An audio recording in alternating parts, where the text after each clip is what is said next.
Oh, taste and see. Oh, taste. Glory to Jesus Christ, my name is Father Vladimir and I welcome you back to our online Orthodox cooking show. Today we'll be talking to you about kefir. The kefir that, or kefir that we will be talking today about actually comes from a website called culturesforhealth.com. This kefir is also available at Amazon, and it comes in this nice little package. We're gonna unpack it today, but before we do this, I just would like to thank our friend from Serbian Church, Matthew, for inspiring me again to get into the fermenting food of certain foods. And these next few episodes I will show you how to revive the dehydrated kefir that you can purchase from this website or Amazon, whichever the case might be. So it comes in this pretty nice packaging, and inside it actually has this little pouch. That's where the kefir itself, I think it's mixed with dry milk.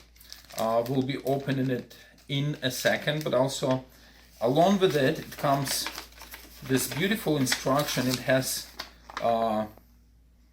actually it has 3 steps. It's step number 1, step number 2, and in the step number 2, depending what happens, you either continue on step number 3 or repeat step number 2. But anyway, the instruction is very clear. So to open this little package, you will need scissors, and you just have to cut it open. And inside of it, I don't know if you can pan in, you can see just a little bit of grain of the kefir, which has been dehydrated, and I think it's mixed with a dry milk.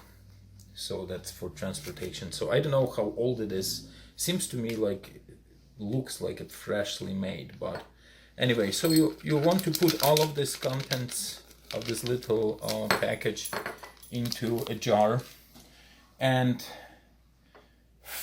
cover that kefir grains with a cup of milk. Cover it with a cup of milk. Make sure to stir it a little bit. And then you want to put a coffee filter with the rubber over, so no critters would get into it. And then you leave this kefir for 24 hours, and in 24 hours you come back to check on it. The instruction says that you can come and stir every so often, every few hours or so. Stir the milk, and we will do that, not too often. Probably tonight, it's already 9 p.m. So tonight I'll probably leave it alone, and tomorrow I'll probably stir it 2 or 3 times. And I will see you tomorrow for the video number 2 of how to revive the dry kefir.